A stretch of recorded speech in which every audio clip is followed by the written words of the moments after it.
Ladies and gents, Seahawks fans of all ages, welcome back to the 12 Talk podcast. My name's Josh, and wait, am I going to get it right? This is my podcasting partner in crime, Mitch. We're in the wrong place, mate. I usually am that side, so it's all confusing. You ruined it there with the pointing. You're doing so well. Started so well.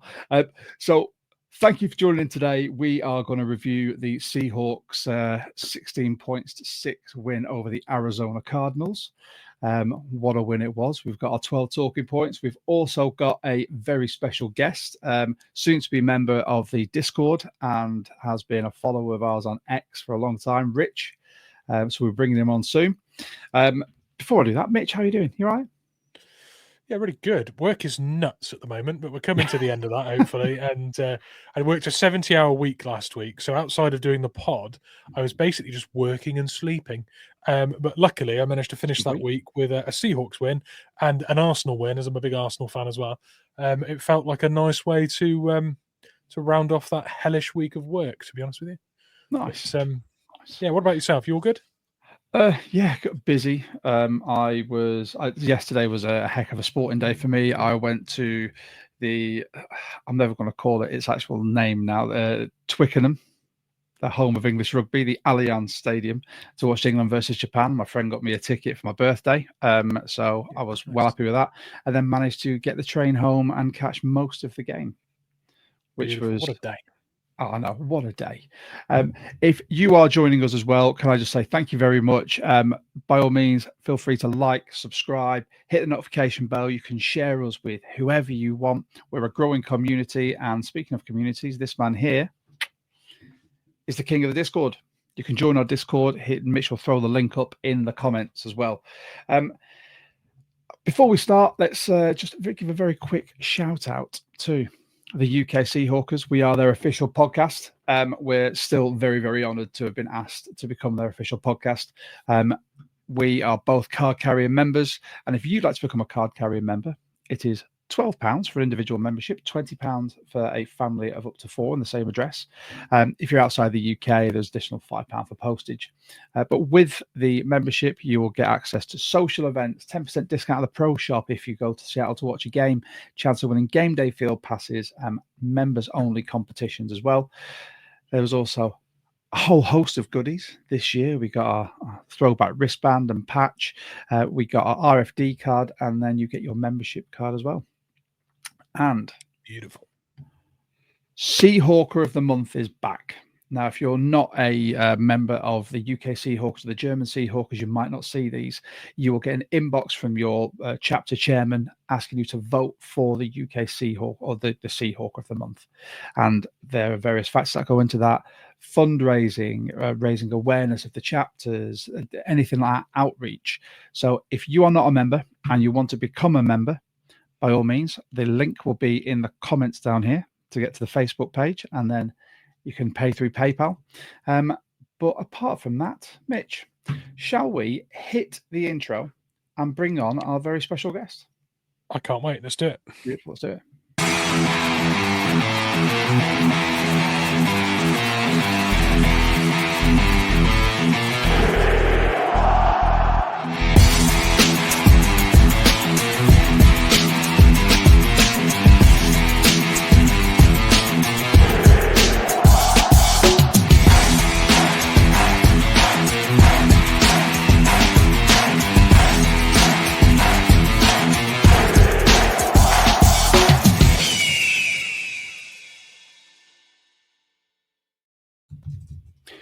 And we're back, and here we are with our special guest, Rich. Good evening, gents. How are you doing? Yeah, good. Do you know what? You are the second Welshman that we've had on this pod. For a slightly thicker accent though than the last one. So for anyone, Valley accent, I do apologise. The valleys. All my family's from Aberdeen, so I nice. Yeah. So Rich, as I said before, he has been a follower of ours on X for a while now. One of the first UK sort of Seahawks fans to follow us. So thank you so much. Always good for an interaction as well. And at the end of this, we will be guiding him into our Discord. I say Mitch will be doing the guiding. I will be doing the smiling and nodding. before we go further, Rich, do you want to give us a bit of background as to your Seahawks fandom? Oh, well, this is a very strange journey, I will say. So a big group of friends of ours, we're all NFL fans in general, and they all had a lot of teams before I did in, say, like the mid-90s area. And the NFL website at the top had all the logos of all the teams at the top of the website. And I picked a team by closing my eyes and hovering over on the mouse. And lo and behold, I landed on the Seahawks. And once I'm latched on to something, I stick with it. And since that day, yeah, just been a fan ever since, and just really interested in interacting with people, and obviously how social media is improving and things. You've got more chance of interacting with people from all around the world, which how good is that? So, yeah. It's amazing. I mean, this is something that we pride ourselves on, having that sort of a community that's growing of sort of international fans being able to sort of talk to each other and just have a sort of a hub, a community where you can voice your opinions on a pod or in the Discord or via our social media. And like I said, you're always very interactive with us. So as soon as we got the opportunity to bring you on, I thought, let's do it. Yeah, great stuff. Yeah. And you get to talk about a win as well. Oh, that's nice, isn't it? Yeah, it's always nice, especially with how inconsistent it's been this year. But obviously, it was going to be one next, really, with obviously the new coaching staff and everything like that. But no, always a pleasure to be on a Victory Monday. So, oh God, I love a Victory Monday. So what we'll do before we sort of delve into the deeper nitty-gritty bits. So anyone who is new here, thank you very much. We're going to just give a brief overview of what happened during the game. We'll have a quick chat from our charity sponsor as well. And then we will go into our 12 talking points. So those of you who have never experienced 12 talking points before, each of us, hang on, I'm pointing that way, 1, 2, pick 4 points from the game where we're going to have just 2 observations and then 2 things that we're going to have a discussion about. Any of you guys in the comments, that side, I think it is on YouTube. If you have any questions, Mitch is going to be watching after those comments as well. So if there's any comments or questions that come in that we can discuss, we'll start doing them during as well. And then at the end of it, we have our Discord member musings. So Rich, after this episode, you can join in those every week as well. absolutely. And if anyone else wants to join, you can hit that link that Mitch will pop in there as well. So let's have a look. So the Seahawks took down the other birds in the NFC West, 16 points to 6. Not the most convincing offensive display, but a solid defensive display. And I have a feeling that Mike McDonald was probably smiling all the way home, mainly because he's probably still got lights and other people in the area may not. So, my heart goes out to everyone that may still be without power, because that is absolutely awful. And I hope it does get turned back on soon if it's not there already. But let's have a quick look through the scoring. So it was pretty much a damp squib in that first quarter. There wasn't a lot going on. Then we started to sort of kick into gear in the second with Arizona scoring that field goal from Ryland, and then that beautiful touchdown throw from Gino to JSM, which was converted by Myers with the extra point. And then that was pretty much it from an offensive standpoint, scoring-wise anyway. Then we had the Kobe pick six in the third quarter with the beast mode Selly. Extra point was missed by Myers. And in the fourth quarter, a field goal apiece, leaving the scores 16-6. We are going to have a very quick word from the Robin Cancer Trust, and then we're going to come back with our 12 talking points, because we've all picked some slightly different things. So if you guys have got anything you want to add as well, by all means, pop it in the comments and we will be reading those out as soon as we can. I want to take a minute just to introduce you our charity partner for the pod, the Robin Cancer Trust. The Robin Cancer Trust is the UK's germ cell cancer community. For those who don't know what germ cell cancer is, that is testicular and ovarian cancer, and the RCT was set up following the family tragedy, which sadly saw them lose their son and brother to germ cell cancer. Germ cell cancer is something that can affect anyone at any time, and the RCT Robbing Cancer Trust do a fantastic job creating awareness through the various campaigns like Talking Bollocks and Not Overreacting. If you or a member of your family have been affected or think you may be affected by it, please visit their website, therobbingcancertrust.org, to see how you can spot the signs, how you can manage it, and become part of the community. And if you'd like to help fundraise or give anything to them, by all means, that would be absolutely fantastic.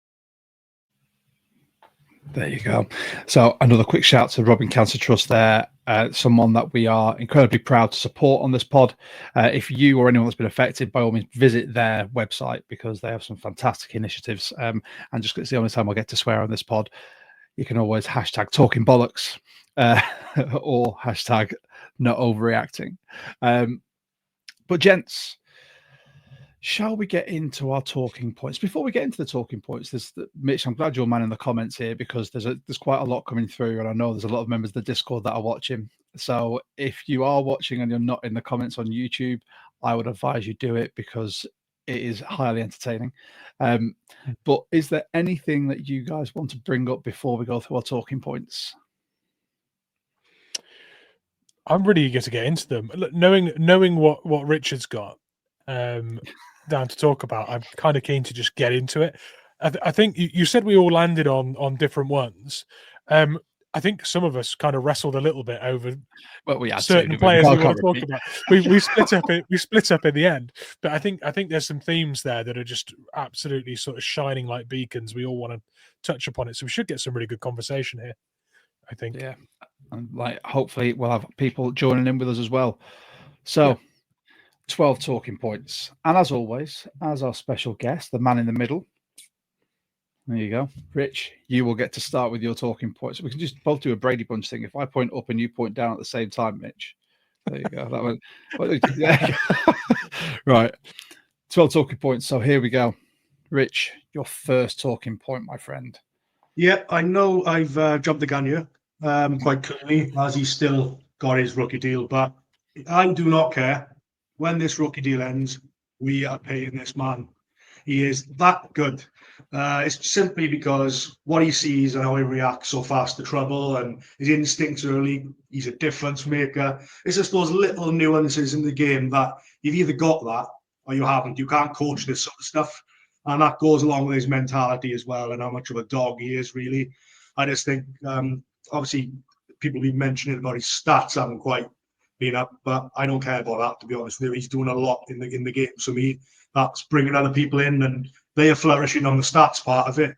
But if it's not for what Spoon is doing, who knows if that's going to happen. I just think he is that good. And people said, when we picked him, like how high it was and that. But I just think this guy's going to be here for the long term. And let's have it, really. We should enjoy him. Needs to be. Spoon, pay that man. Right. Next one. Big Cat was hungry. This is a discussion point because we all wanted to talk about him. Well, let's be truly honest. He butchered them throughout, didn't he? Every single thing he did was impactful.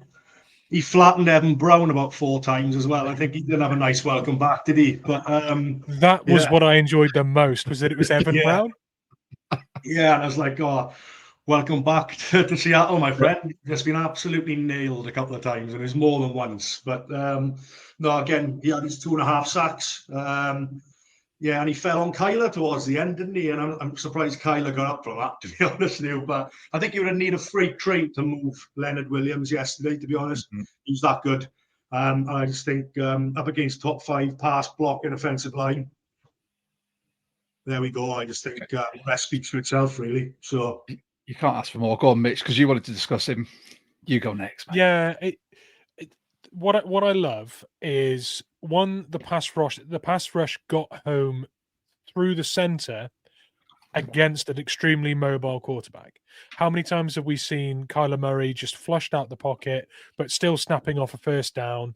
It was that dominant and it was that quick that he was consistently able to get in there and nail Kyler Murray before he had a chance to go anywhere. And I think when you see the actual stat sheet, you'll see that it wasn't just 2.5 sacks. It was 3 or 3.5 TFLs as well. that was the regularity that he was blowing up plays and wrecking the game. The other thing to mention here is that since we've been able to stop the run, we can actually get home with a pass rush. Who knew that quarterbacks holding the ball allowed sacks to happen? It's news to me. So yeah, no, I absolutely loved the performance. He was dominant. No one could handle him. They didn't come out in the second half with a plan that would stop him. And it was absolutely brilliant to see his best game in Seattle for me. Yeah, 100%. I couldn't agree more with what you both said. I think he was just dominant through the middle and off the edge, and that was what really sort of solidified it for me. As soon as you saw him rushing against their left tackle and absolutely dominating him to get through for that sack, I thought Big Cat is on one today. And he is really showing to be a force. Now we've got this. I think they've Big Cat essentially knows exactly what his role is within that D line, and it is that of a play wrecker. And Mitch, what you were saying about it's weird how when you stop the run and you have to keep a quarterback in the pocket, how often they get sacked or make mistakes. Sounds pretty much like what we're having at the moment as well with Gino, doesn't it? And if that's the defensive game plan, all for it. All for it. Big Cat, even though he's getting on in age, in inverted commas, says the 40-year-old, I would happily see him extended again if he carries on. I'm going to pop this on screen before we get off this subject, because I think this is really exciting and it's key, and it's coming from Jonas Meister from the German Seahawks. So apologies for covering your face, Josh, but... So Genesis said we might see Nwosu returning this week, potentially. He's just tweeted perfect timing. Thanks for that, Jonas. What could be better than finally getting home with the pass rush, stopping the run, and adding Nwosu to the edge rotation? Frightening. And now that we've beaten the Cardinals and we've got that 44% chance of making the playoffs, we're also the NFC's third seed currently. Weirdly, because we're winning, because we're first in our division, we are the third highest scoring. Our record is the third best of first place teams in their division. First place currently, I think, is the Detroit Lions, who are 10-1. Yeah.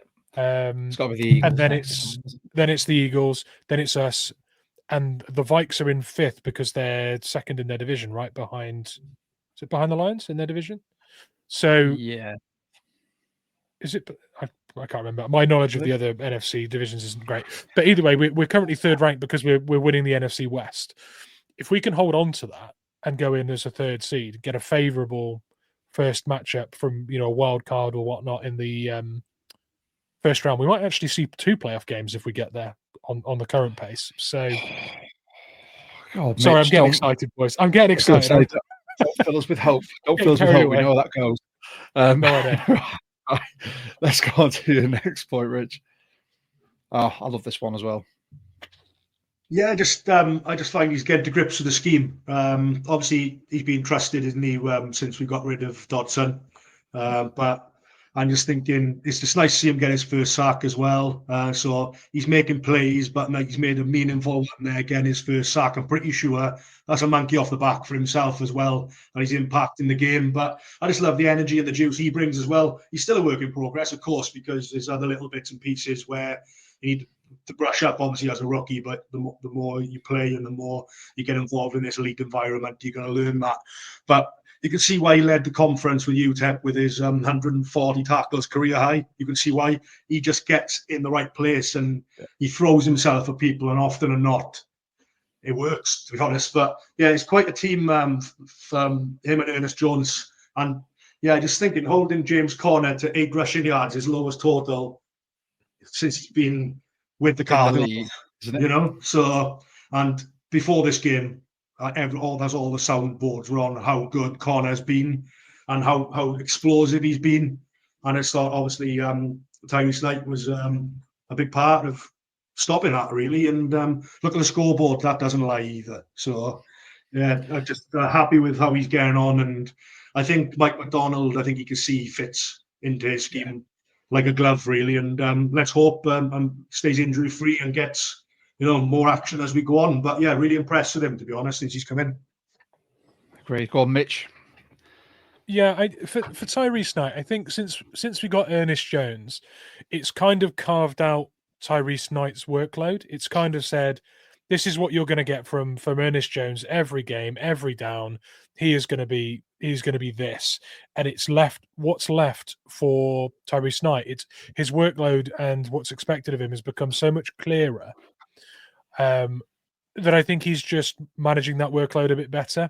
And the NFL will slow down for him. It won't be his sort of rookie first year breakneck speed everything for the entirety of the season. It will slow down for him progressively. But add in the fact that he's now got a teammate that is outstanding and is a real specialist at what he does.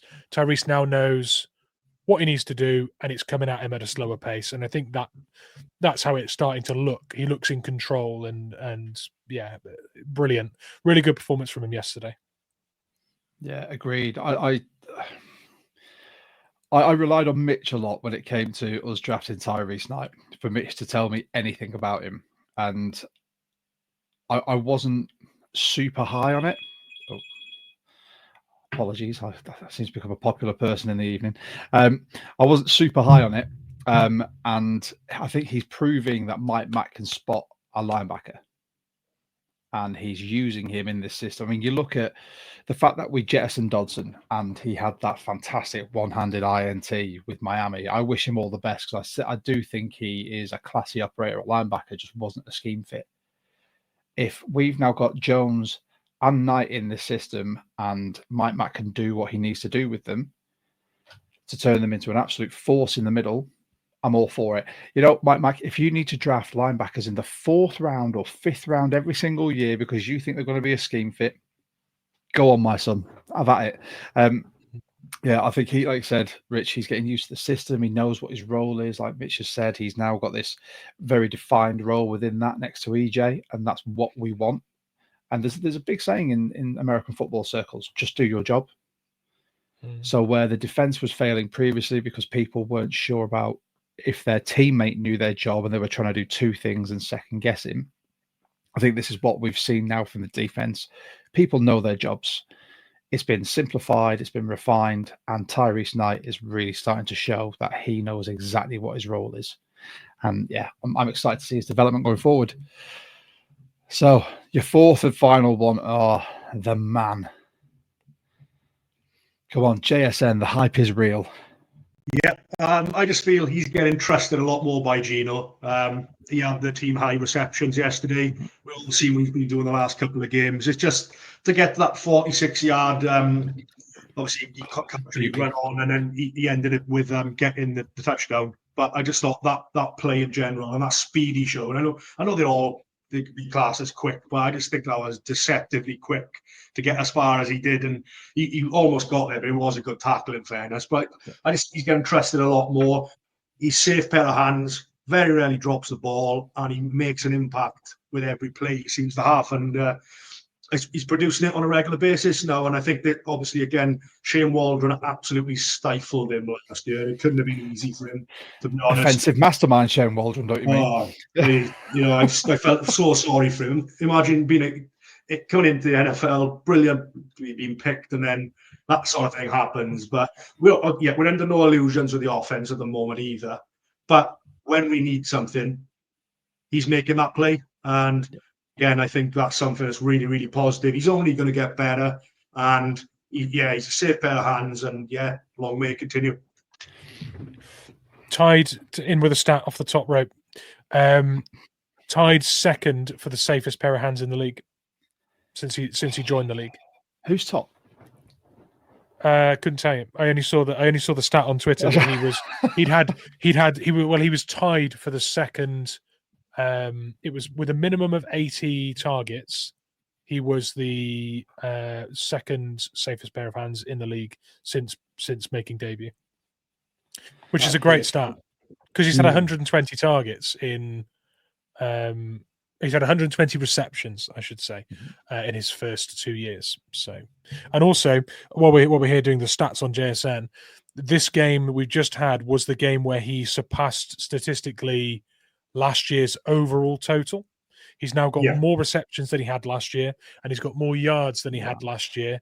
And we're 5 games short of the 17 games he played last year. So he's on target for over 1,100 yards this season if it carries on the same production. How good would that be? Only 6 touchdowns, but you know what? I'd take it. If you think wide receiver 3, by the way. Yeah, I think our forecast before the season started, Mitch, of him overtaking Lockett as wide receiver 2 has come to fruition. Grubb seems to love him. Yeah.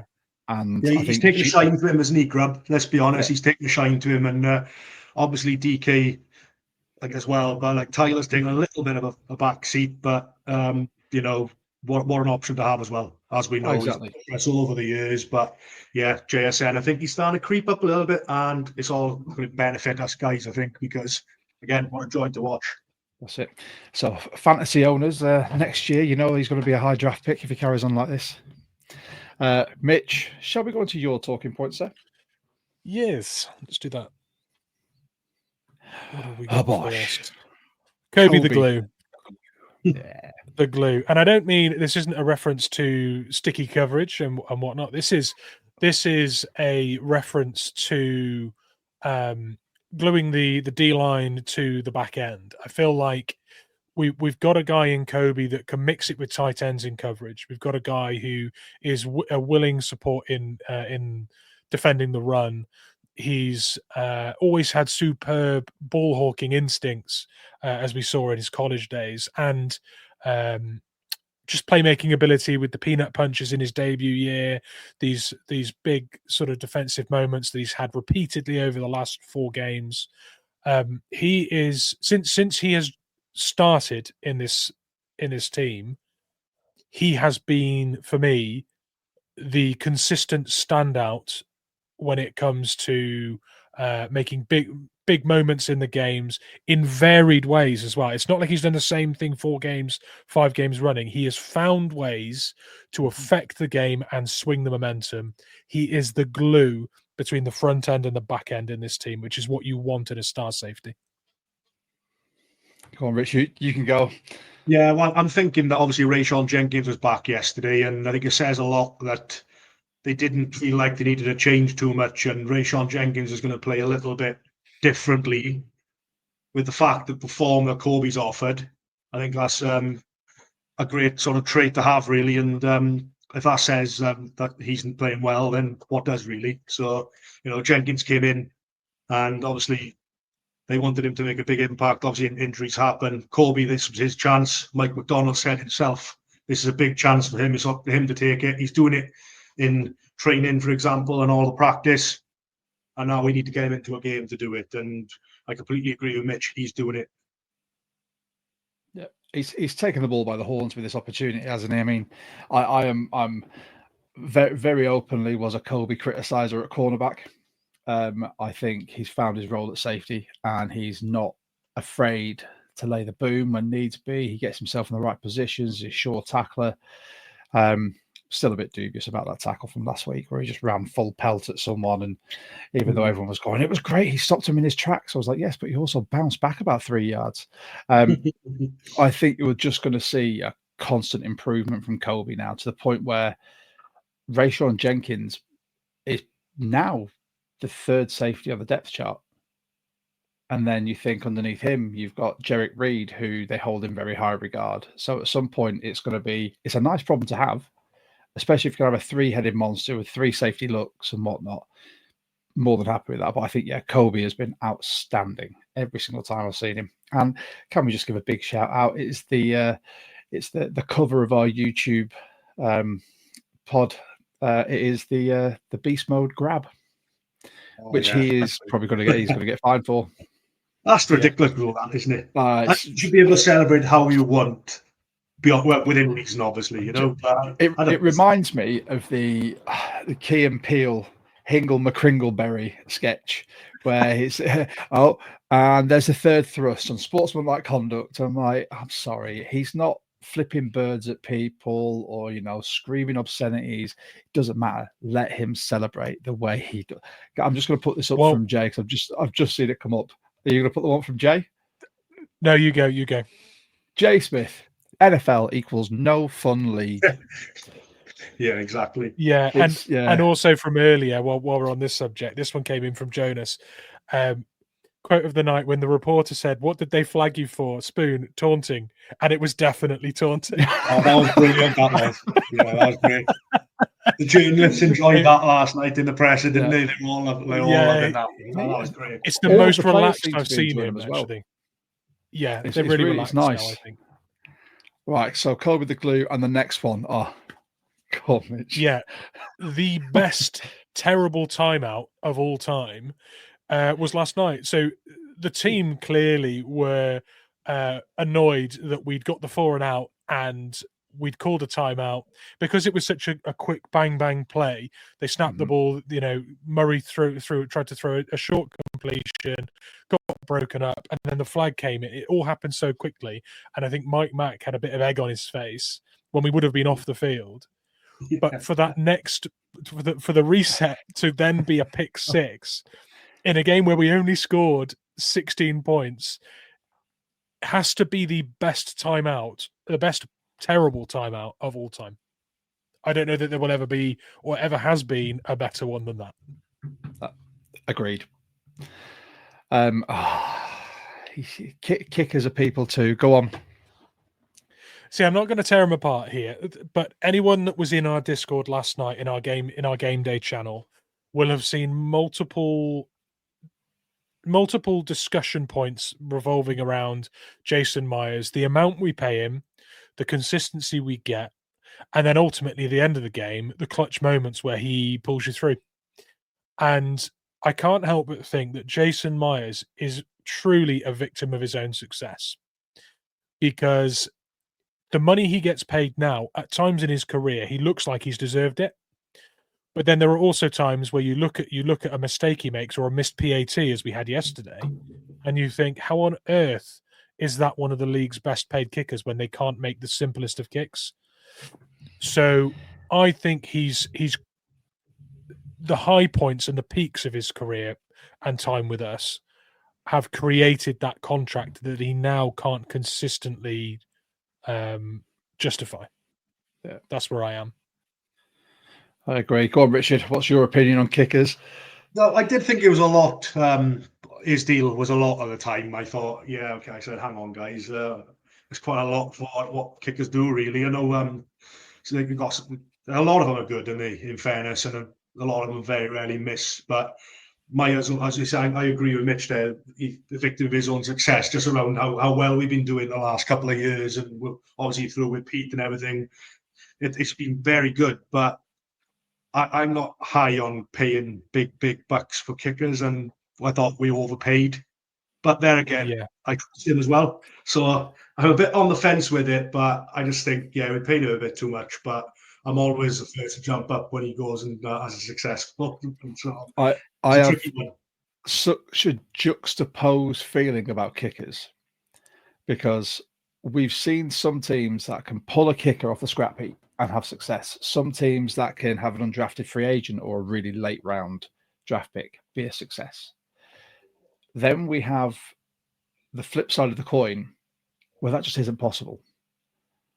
So if you get a kicker as consistent as Jason Myers is, who has the odd blip, you need to try and keep hold of him because they can win and lose you games.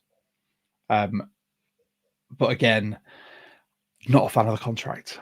It's a lot for a kicker. And I understand that. And for anyone who's ever kicked an egg-shaped ball between a pair of posts, the pressure that's on you is unreal, because even though there is, in American football, let's say, you've got your O-line, you've got long snapper, you've got the holder. The whole focus is on you as the kicker. The whole of that stadium is looking at you. So psychologically, you have to have a mind made of stone. So if you can get a good one, keep them. However, maybe don't keep them for as much as we've paid Jason Myers. I think the other thing here is that the floor for a kicker that you draft or pick up seems to have risen dramatically over the years. The baseline for a kicker in this league, there aren't many bad ones, and the ones that people are drafting seem to be statistically sort of comparable at times with the top end, which makes me think that the only players you should ever be paying to kick the ball for you are the Tuckers of this world, the Hyungwei Koos, the guys that have that actual X factor that sets them apart, but can also do everything else consistently. Yeah, exactly. I just think that we've paid a semi-automatic kicker that's had good moments for us, like those players with the X factor in this league, and I don't see that J-My has that that sort of factor that stands him out. Fair. All right, your next observation. Oh, Mitch, the Huff hot seat. Yeah. So the Huff hot seat. I've pulled this one out. I can't think of an area of our team that would make us more playoff ready if we were to get 20% more out of it than the O-line. And such high expectations when we brought in Huff because of what the Washington Huskies did last year with their O-line, that we would see some improvement with the team, with the players we had, plus a lot of players we drafted and picked up, and free agents we picked up too. There was a lot of investment into it. We brought in a coach that excelled in college with it, and we've regressed. That for me has put Huff as a first-time NFL coach on a hot seat, and it's the most obvious. If I was to tell you for me the most obvious coaching change to take place over the off season, right now it has to be Huff. I'm rooting around for a pen. I need to timestamp this so I can make this into a little short to send to people like I did with the one last week.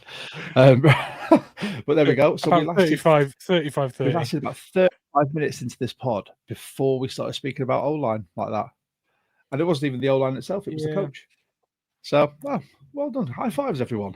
There you go. You can tell what happens when we win 2 games. We don't have to talk about the O-line all the time. All right, it's my go. The D is coming together. So this is just a quick observation from me, and it's proven by the fact we did not let in a single touchdown. They were relegated to purely field goals. Mike Mack's defensive scheme seems to be embedding properly. That was evidenced by the pressure on Kyler Murray, not allowing him to get out for many scrambles. The run game was pretty much non-existent for the Cardinals. Everyone seems to now know their role. So it's what I was talking about before. Just do your job. Everyone seems to be doing their job, and to great effect. If we can carry on like that, I am happy for us to win games by... If we win a 6-3 game, I don't care. If I'd like to have more offensive touchdowns, which I'll address later, but if this D carries on going the way it is, and again, I'm pretty sure this is the prediction that we made at the start of the season, Mitch, wasn't it? After the bye, we'd start seeing this D come together as to what we expect it to be and clicking. So there you go. People check out past episodes if you want to see exactly where we said that.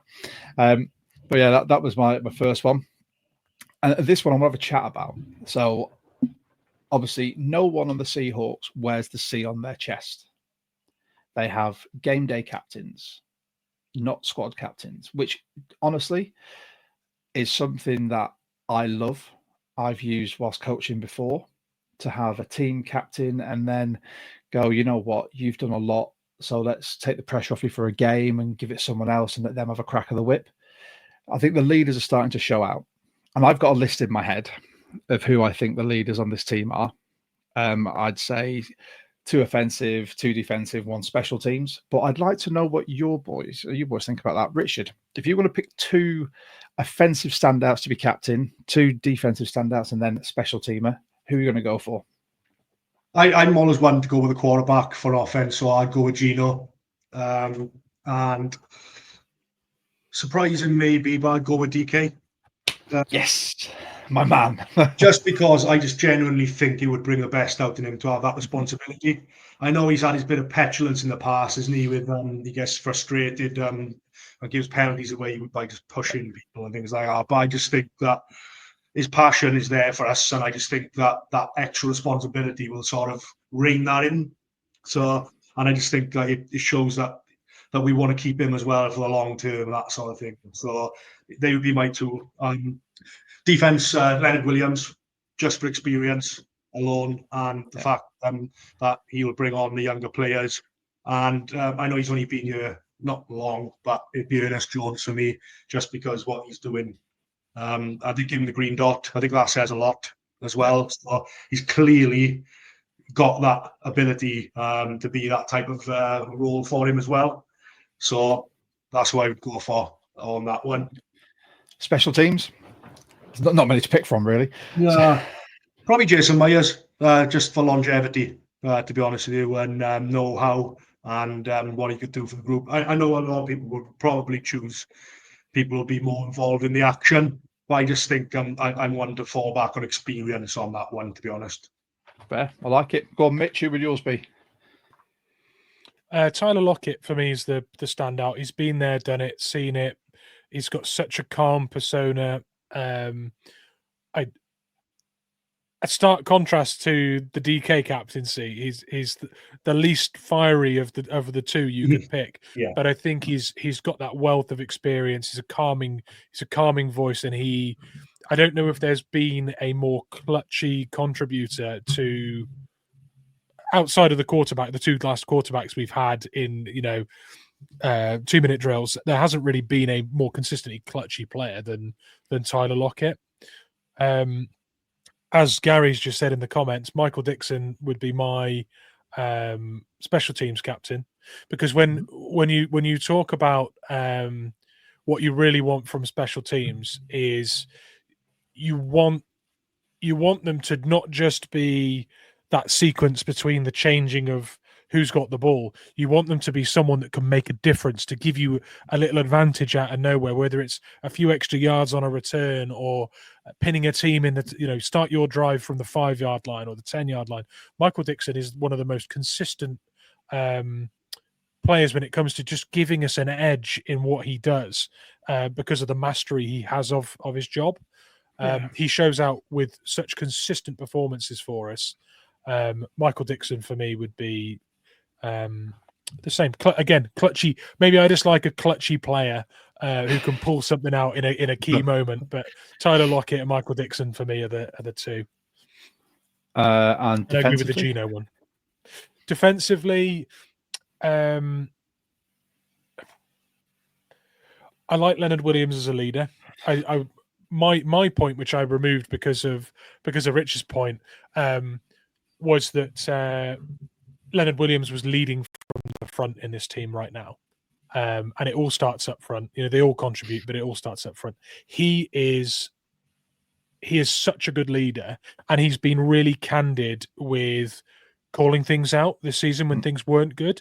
He didn't shy away from anything. He encouraged people taking responsibility for their failings, holding people accountable for mistakes.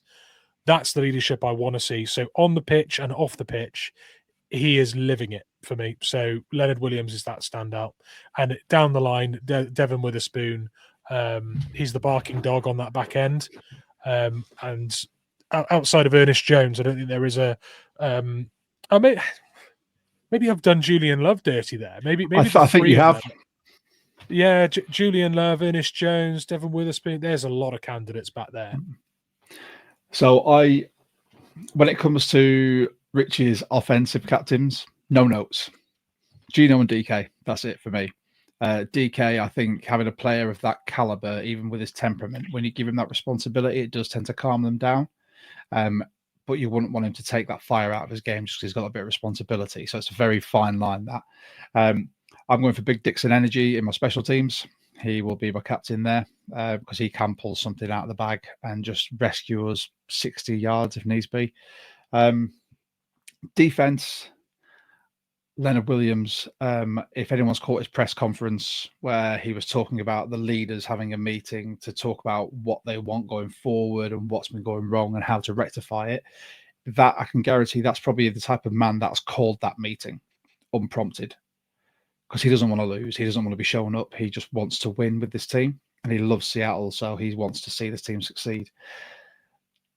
I'll admit I didn't consider Ernest Jones because he is so new, and I want him to keep excelling at the job he's doing. A green dot is essentially a field captain anyway. I don't feel like he needs to be an actual captain. Spoon, I have been very high on giving him a captaincy, but I don't think he's ready yet. It would be Julian Love for me. He has been a captain in New York. He's been a captain here already. The guys obviously respect him. He's Mr. Consistent in that secondary. I think he's got the ability to really drag others up with him. And that's where I pick. And I think these guys are starting to show their value on the pitch as well. So just interesting. I wanted to see what everyone else's thoughts were on that. I'll admit you're doing the head tilt of... yeah, sorry, that's my hint. I just want to check one little final parting shot in there. One big special mention, and you'll roll your eyes when you hear the name I throw out here on offense. As a special mention for future leadership roles in this team, AJ Barner. I really enjoy it. I've really enjoyed watching him recently. I think he's for a 4th round draft pick. I think he's showing more than what people expected. I agree. Thrust into the limelight. Completely agree. He's been brilliant. Listen to him talk in some of his first interviews when he joined the team.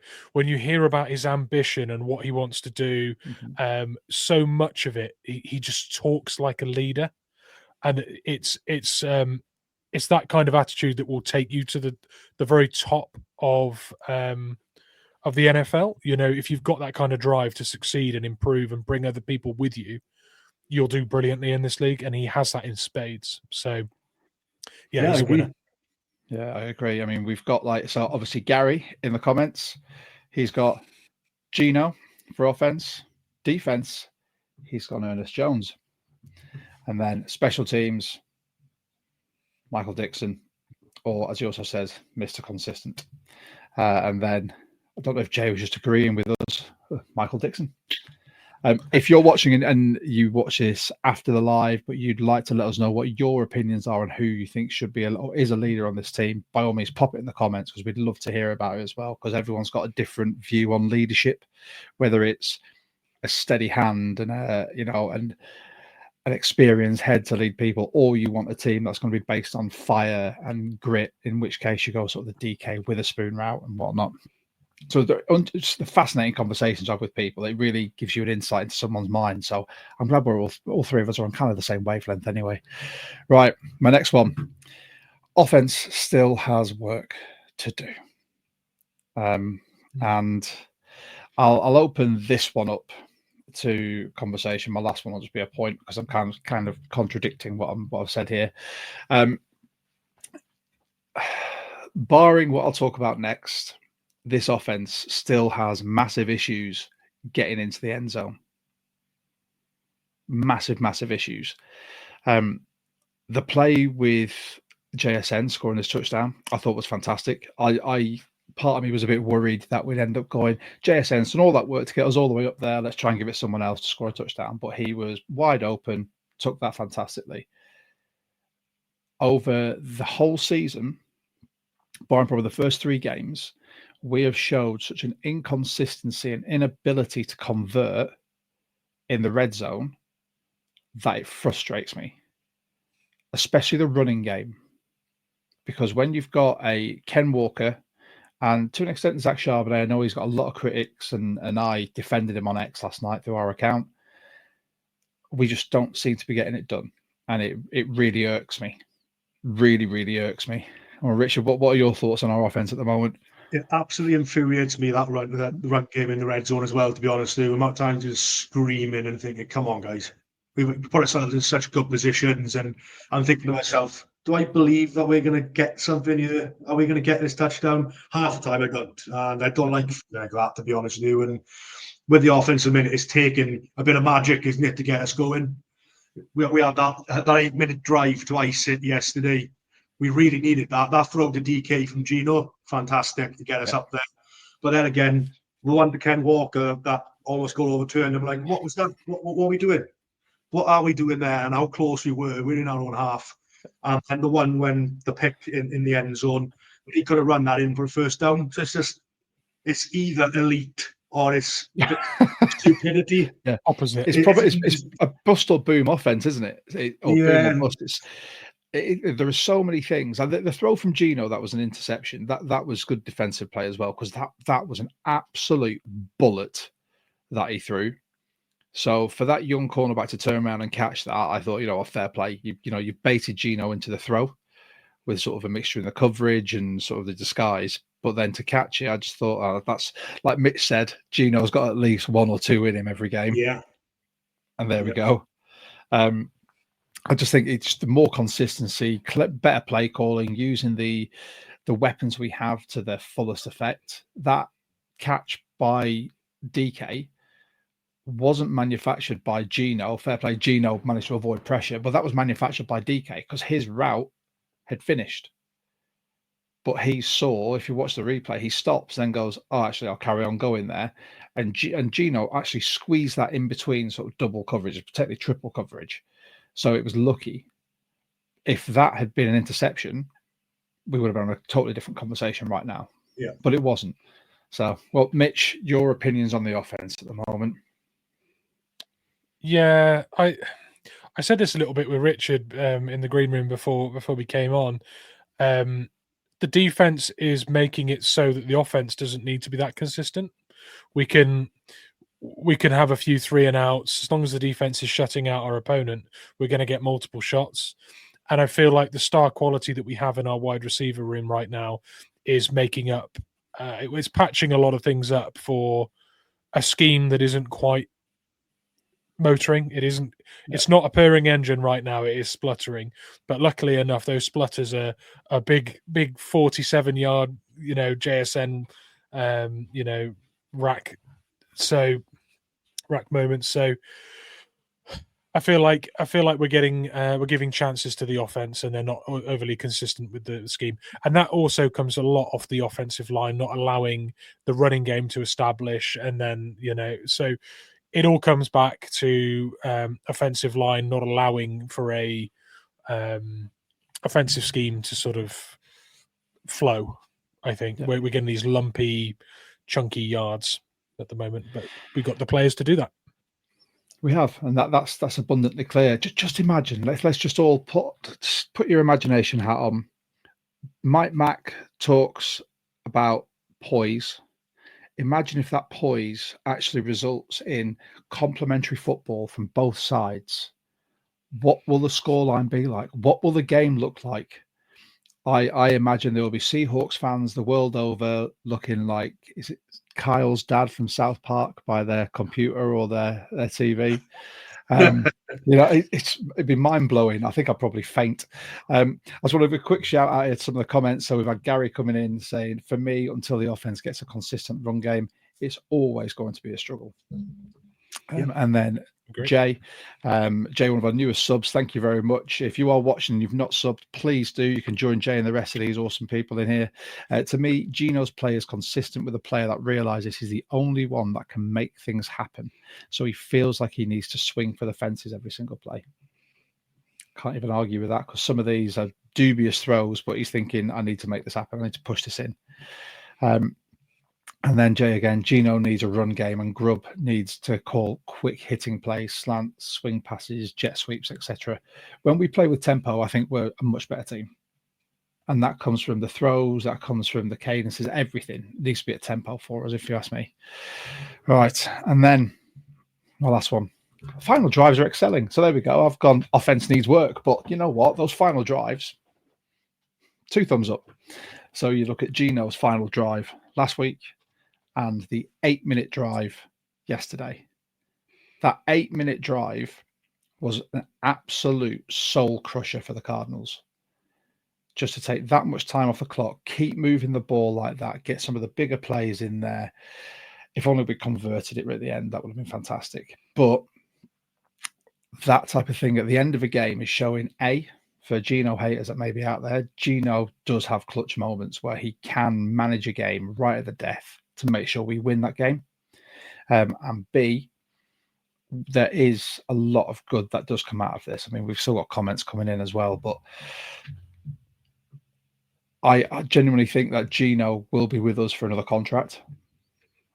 I think we'll probably look to draft not this year, but maybe next year, or not this draft coming up, but the one after for a QB. And I think we'll keep Gino to mentor for at least another year and then bring someone else to do it that way. And I think Gino's got it in him. But yeah, that's my insight on that. Now, next up, we have got one of our favourite parts of the pod.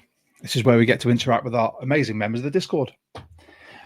So we've got our Discord member musings.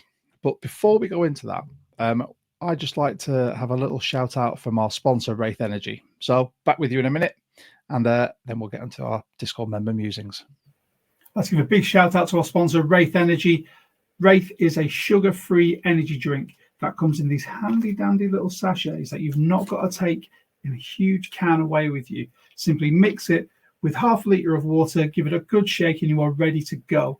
It is sugar-free. It has all the benefits of pretty much every energy drink you'll have, apart from the fact it doesn't cost you a fortune. And they're very, very honest with what they have in there. You have taurine, caffeine, multiple vitamins, no sugar. And for any of you who try sugar-free energy drinks, usually you'll know they're not the best. Wraith, however, I have tried the majority of the flavors now, and I love every single one. If you want to try Wraith, go to wraithEnergy.com, and when you're going to check out, use code 12TALK for 10% off. You'll thank us later. Go Hawks. There we go. Big shout out to Wraith. I've got one of my sachets here at my desk, ready for when I need it at work. And which flavour have you got there, Josh? Which flavour was that? This is battle gum. Oh, I get because I'm too indecisive. I can't just stick with one flavour, so I get all the. Yeah, you get the pack of all the sachets, don't you? All the different ones. Yeah. I've got the voodoo. I've got the voodoo grape, and I like it that much. I've got a tub at work, and I've got a tub at home. I like the flavour that much. I don't want to forget to take it to work, so I'm taking it in. Never without it.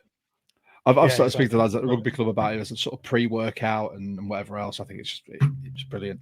So big shout out to Ray. Thank you very much. There you go. That is our sponsored ad. But now let's get on to our favourite part, our Discord member musings. No. We need to record. We need to record an actual. I'll get onto Slim Jennings. I'll be like, Slim, you've done our intro and outro music. Can you do us some jingles as well? But this is where our members of the Discord get their chance to ask questions before we go live. So they're all preloaded. And after this pod, I know for a fact that there'll be some in there from Rich. So I'm going to open these to the floor. I will read them, and you two gentlemen can wax lyrical about them. So here we go. Jonas, upgrading the O-line, decisions on Gino and DK, as well as extending the 2021 rookie class with K9, Marfay, Cross, Lucas, Reek, and Bryant. Is this upcoming offseason the most important for John Schneider in Seattle? Go on, guess first, Rich. Always guess first. I just think that upgrading the O-line is massive for us. If we need to move on to the next stage in the development of this, we need to get that sorted. Upgraded O-line equals more chance for a better running game, all that sort of thing. I just think that is absolutely key more than anything. I've been screaming for it all season. I'm getting pretty fed up with it not working as well as we'd hope. Even under Mike and his first year, obviously with the new coaches, I just think it's been lacking for a while, to be honest. And I just think that is key for me, without a shadow of a doubt. And yeah, Gino, I agree with you, Josh. I think we will keep him. All depends, really, mandatory, but I think we will keep him. DK is an absolute essential. And then, yeah, it's a free for all with the rest, isn't it? Because like Maffei has more than earned his chance. Lucas, I think since he's come back in, it's been a little bit better. He's been a bit more protection there. I think he's going to be a key part of it. Reek as well has been excellent this year. Kobe Bryant's coming back in, and as Mitch said, is doing well. And then K9, he's RB1. So there's some big decisions to be made for sure. Mitch, you look pensive, contemplative. I'm trying to think which players out of this are least likely to get the deal that they want. DK will get paid. I'm not sure Gino's back, but if he is back, I think it will be like an extension of 1-2 years tops with a quarterback taken this year. I think quarterback will be taken this year. I'm quite high on a number of candidates this year in the draft as good understudies. Save that for your draft pods. No, I know. It's a hint to what's to come. Nice. But yeah, I think a little amuse bouche. Yeah. K9's essential. Maffei's essential. I think if you're looking to improve the O-line, you're not going to get better than Charles Cross without a top 10 pick. And we're not going to be trading up. So I think extending Cross makes sense. If Lucas can finish the year strong and prove that fitness, he's an obvious lock for a new deal. Reek and Bryant are where I'm not sure. It depends a little bit on what their market is. Reek will get offers from a lot of teams where he's a better scheme fit for their defense. Bryant, I don't think, because of the inconsistency throughout his rookie contract, potentially is quite affordable to renew and could turn into an absolute diamond in this defensive scheme for years to come. I think Reek misses out. As much as I hate to say it, I kind of agree with you there. I look at that whole. I think again, I agree with Gino, DK. I think K9 would be extended, but obviously we know that the running back market is like this unless you're posting ridiculous yards and touchdowns every year, a la Christian McCaffrey. Maffei. Now, hear me out here. With the performance of Maffei and Hall as young edge rushers, and Wosu's injury history, I'd have to double check the contract, but would you see benefit in re-signing Maffei, keeping Hall, and maybe cutting or trading Chenna? Just going to dangle that carrot out there for people. I hate it, but I can see it.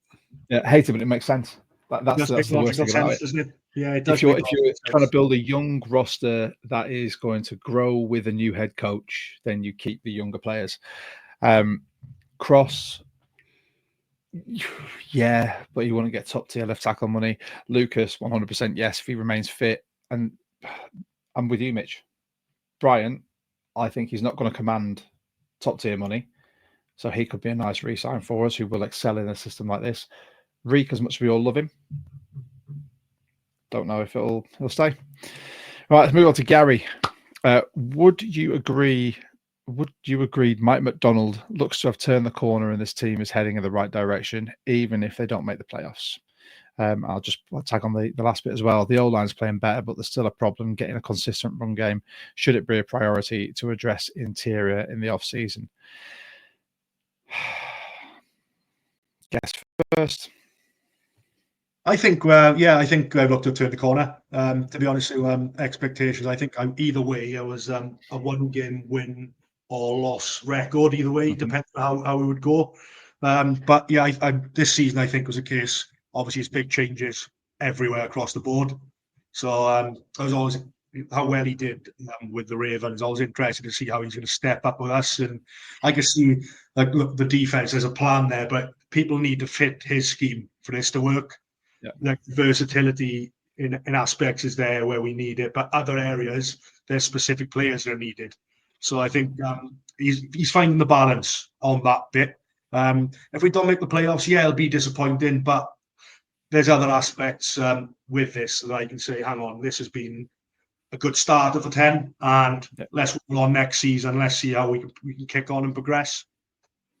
And invest in the interior O-line. Yeah, you got me on my views on that. Although John Schneider won't, because he doesn't see value in it.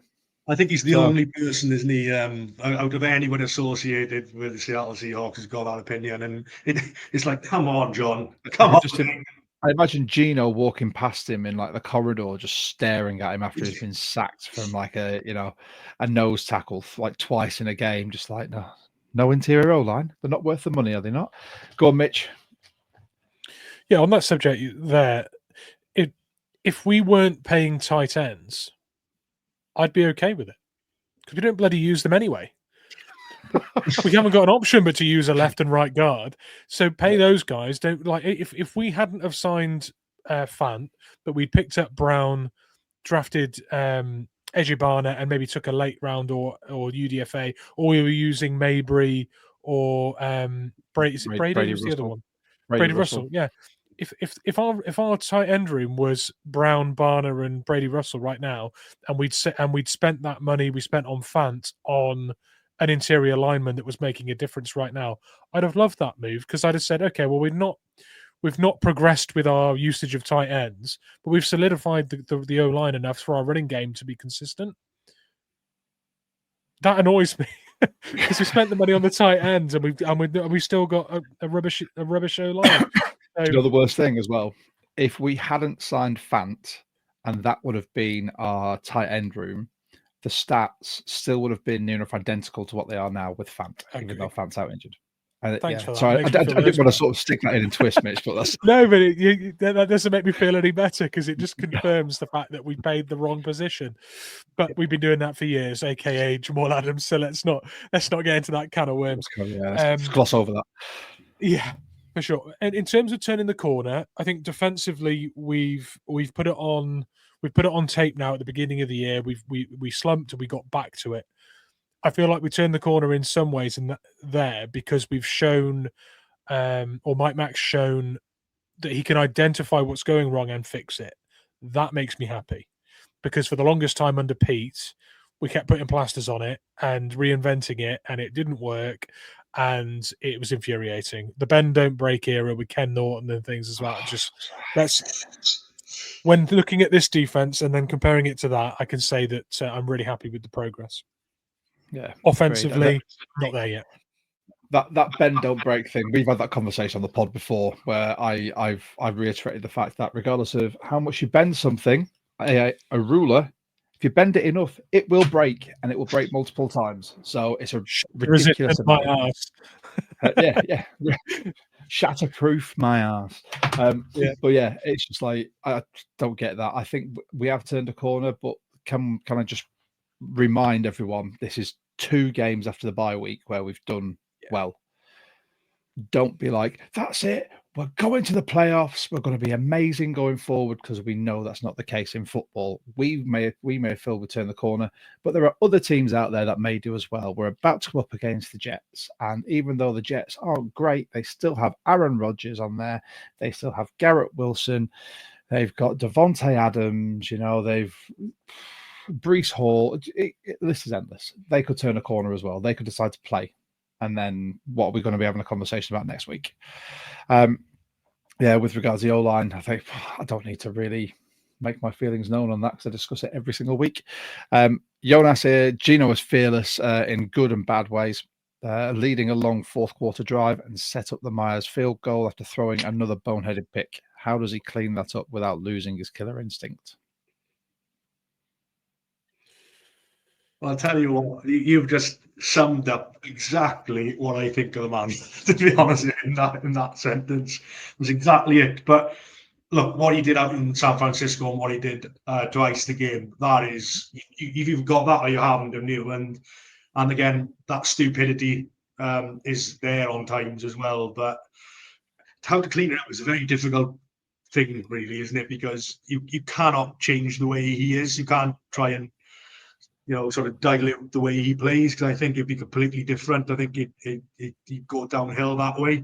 So I think we're going to have to take the rough for the smooth at the moment, as in that scenario. As Mitch said, he's got two interceptions in him, I think. But with these last couple of games, he's shown that he is doing things for us as well, which is really helping us win games. So. But he's fearless, if good in a bad way, is spot on, is how I would describe him as well, to be honest. So, agreed. Yeah, at times he reminds me of RoboCop. It's like he's got some kind of aiming system in his helmet, and he fits the ball into these ridiculously tight windows. And you look at it and you think that I don't even see Mahomes doing that at times. Like DK's in triple coverage and he puts it only where DK can get it. You look at it and you think we have an outrageously good quarterback. and then you see these boneheaded plays, and you know what has happened. Has RoboCop run out of batteries? Is his aiming system down? Was that him going manual on this occasion? Like, what is happening?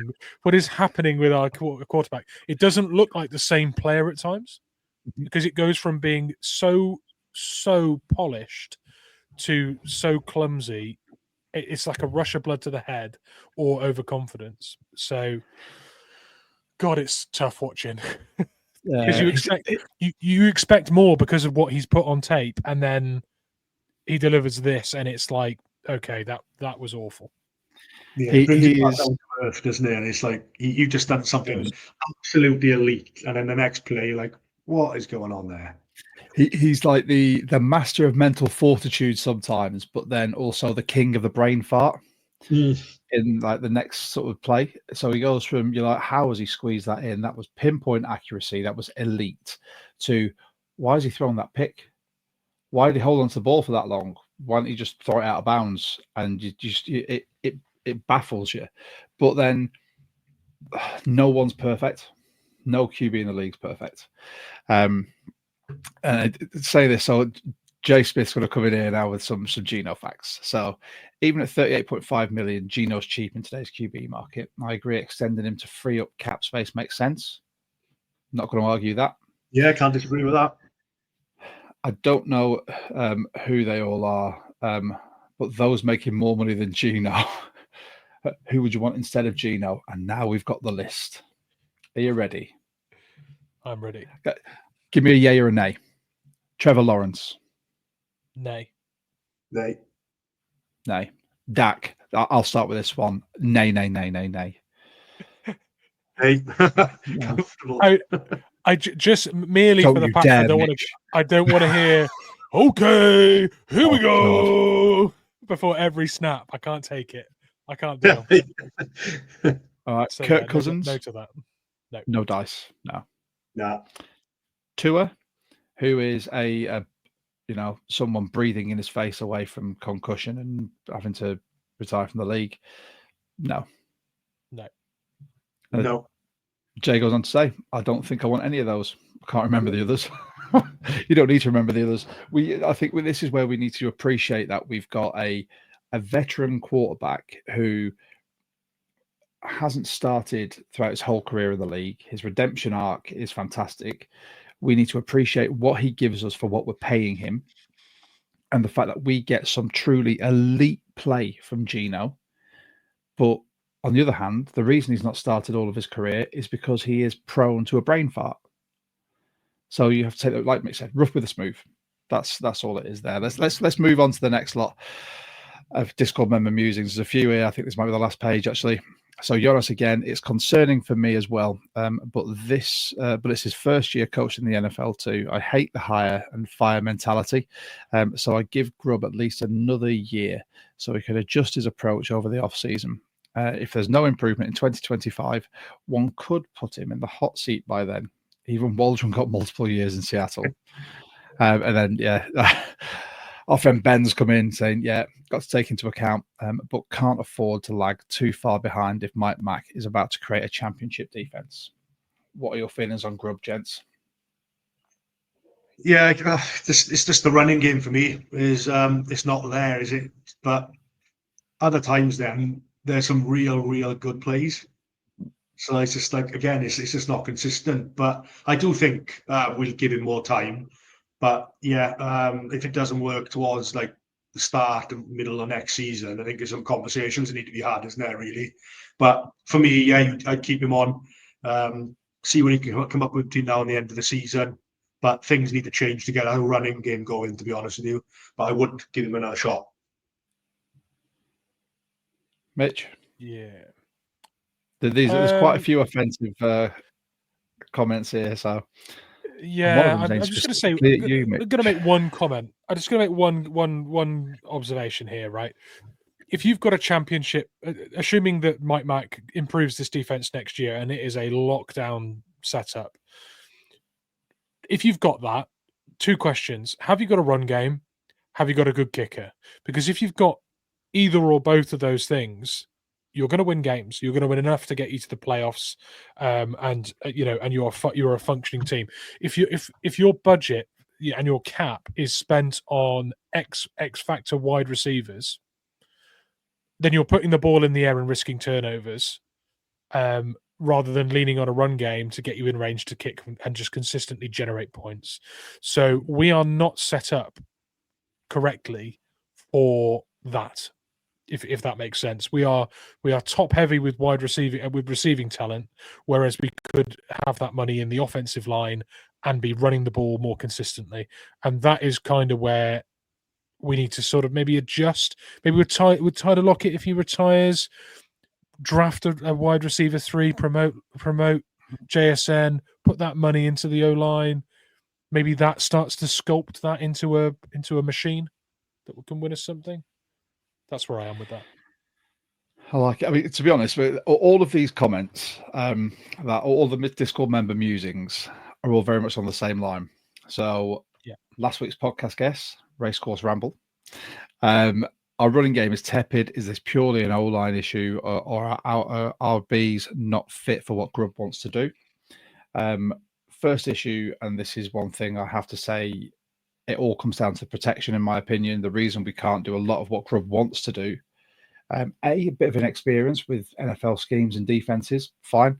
But B, you can't get anything going without a decent O-line.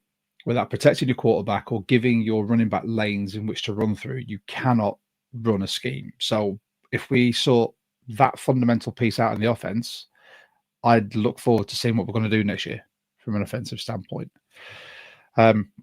There's one that I just want to address with you, Mitch, because this is again from Ben. So how is Mitch feeling after his comment about the 49ers being spent as a force last week and seeing them lose another last night in a blowout, and the NFL media starting to say similar?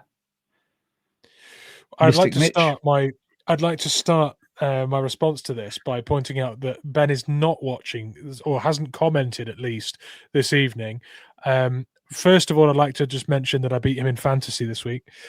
Secondly, so there's a layer of smug. There is a layer of smug from that, but there's also a layer of smug from the fact that my Mystic Mitch moment there, saying that the 49ers were done following being followed by a humiliating loss this week. There is a double layer of smug. Thanks, Ben. I'm not even going to talk about fantasy because, sorry, Jonas. Running away with it, aren't you? And top of the league, self 5.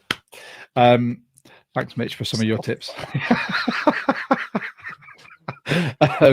So we've got one here from Bryce, but then we've also had a comment on YouTube from Jay Smith that I think fit really well together. How do you all feel about this offense this season? And going forward, we were supposed to be carried by an offense, and at midpoint of our season, the defense is carrying us.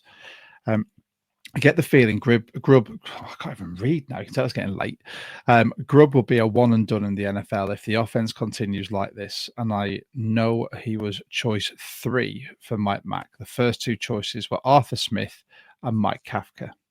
What are your thoughts?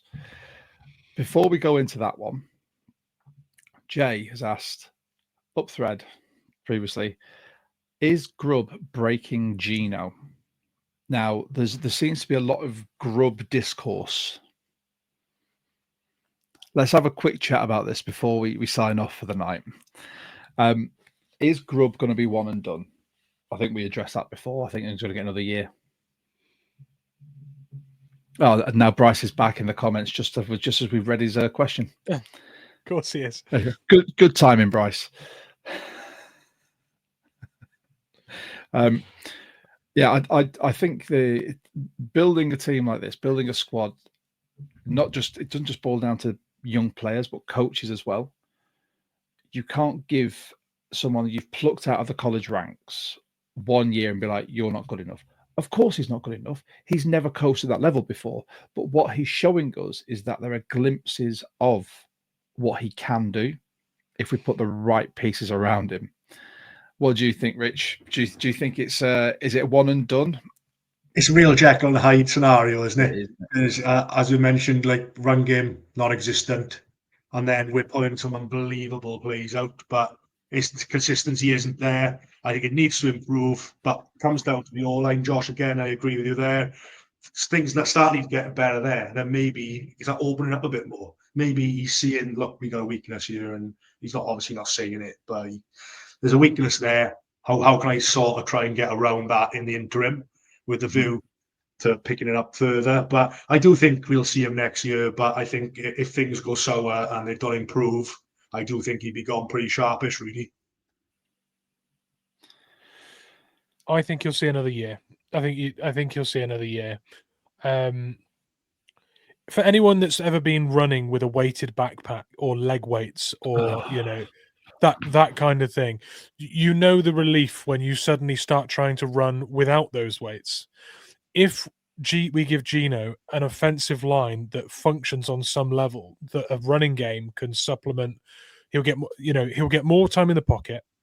There'll be more defensive presence in the box, which will open up more 1v1 coverage. It would be like Gino suddenly dropping the weighted backpack and the leg weights and just having more time, more freedom, more one-on-one matchups. It could ignite in year 2 with a better O-line. Plus, he's dodging players coming through unblocked at times, stepping up in the pocket, finding time to play, playing in the hurry up brilliantly. Mm-hmm. I feel like we've given him this training over the last couple of years, so that if we can provide him an O-line, he is just going to light the league up. He's leading the league in yards without exactly unlocking himself. Pass rush is just going bullet time, but it's Bosa. Yeah, I genuinely feel like if we can get it right and Grubb gets a second year, Grubb suddenly looks like a play calling genius. If we go into next year with a poorly functioning O-line again, I think Grubb won't be able to establish what he wants, and he probably will bite the dust. So that's where I am with it. I think he gets second year. 2 and done. I think if you can't put it together next year, and we said this at the start of the season, this is the first season with this coaching team who've inherited a squad to try and run what they want on offense and defense. So at the end of the season, there will be some wholesale changes. You'll see people that will just be shown the door, as we've seen mid-season. It's easy enough to, get rid of a Baker and, trade for someone you actually wanted pre-season and, just jettison Dotson because we've got someone that Mike Mack wanted. But when it comes to things like guard, any effective guard or decent O-line player, you're not going to pick up on a nothing trade. He's not going to be a free agent because people see the value in that, but it means they have to be paid as such. I think this year we've seen Grubb trying to implement stuff, but Gino hasn't got the time to let it develop, and the run game is suffering for it as well. Next year, with an off-season, with more coaching, with new players coming in, draft picks they probably want, and maybe a couple of free agent signings or trades, it could be a completely different ballgame. So I am going for year 2 with Grubb, very much the same as these gents here. And that, gents, is that for our Discord member musings. Thank you to everyone who's joined in. There's Mitch, what have you got for Bryce has just come off. Just before we go too far, Bryce has just put a really interesting comment in there that really ties off what we've just said with the O-line. And luckily, Josh, I'm not going to cover your face now. We've changed our formation. So Bryce has just said the one thing I will say about the OC job is it's to make life easy on the O-line. When you look at this current scheme and the lack of pocket movement, it does kill a struggling O-line. And Jay's agreed with that.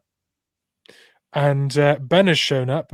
Speak about beating him in fantasy and being smug about my predictions with the 49ers, and he shall appear. So he said that his Grubb issue is like Bryce says. We look disjointed and unbalanced and not working, hiding our weaknesses.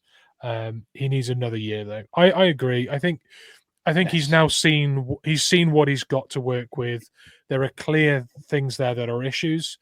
He hasn't shown a particular nous for working around those weaknesses, apart from playing in the hurry up when pressure is constant. Other than that, I don't think we've really adjusted with Grubb. But great points, chaps. Thanks for the comments. Well, with that, I think that's everything. I want to say a massive thank you to, there you go, pointing the right way now, to Rich for jumping on. Obviously, 12 Talk Pod, we are a pod by 12s, for 12s, with 12s, and Richard, as a 12, has kindly agreed to come on, as the majority of our guests are. They're Seahawks fans from all over, wanting to voice their opinion on a platform that, you know, we provide because this is what we believe in. Rich, thank you so much. Do you want to tell everyone, if they want to follow you on X, what your handle is and whatnot? It's on the title card as well. But yeah, of course. Yeah, thanks for having me both. I really enjoyed it. First thing on the podcast, but yeah, I really enjoyed it. And great. Won't be your last, mate. Don't worry, we'll get you back. Awesome. Yeah, so it's just at Seahawks Wales on X. But yeah, that'd be great to interact with everybody, and going to get myself on this Discord now as well to extend that out. Yeah, and with that, thank you very much for reminding me. If you want to join the Discord, by all means, there you go. Sorry about that, Richard. You can join our Discord. The master of the Discord is on the far end of the screen there. The link has been posted in our comments. You'll also find the pin post on our X. Oh, we also now have Blue Sky. That's right. The other social networking thing, which is surprisingly like X, but with a lot less ropey women on there and adverts. It's quite nice, to be honest. Like, yeah, I'm not scrolling through NFL feeds and seeing some random video of someone fighting someone or whatever, so it's quite nice. But yeah, you can find us on there. Just search 12 Talk Pod. I'll put the link somewhere as well. If you have joined us, it's your first time, or you just haven't, like, subscribe, hit the notification bell. You can share us. You'll find us on X, Blue Sky, Instagram. We've got a Facebook group as well. We share a lot through various different platforms on there as well, and groups. Look to join the UK Seahawkers as well. The memberships are coming up for renewal in December. A fantastic organisation. And we are still looking for a venue in Glasgow for our meetup next year. We're having a few issues because we don't actually have anyone with boots on the ground. So if you watch this or you're a UK Seahawker in Glasgow, hit us up, because there's a few venues that we need someone to check out and actually go to. And we'll be relying on your feedback to let us know if we'll all have a good time or not, because Glasgow's quite a way for us all to go. But I just want to have a great time with the rest of UK Seahawkers. With that, gentlemen, Rich, thank you once again for coming on. Absolute pleasure. Mitch, my podcasting partner in crime. It is always a pleasure to pod with you. To everyone who's joined us, thank you so much. We always appreciate it. Make sure you check out our Discord and give us a like and subscribe. Really helps the channel grow and gets us out there to more 12s. So, shall we finish on a Go Hawks? Go Hawks. Nice. Well done, everyone. Thank you so much. And we will see you after the Jets game next week.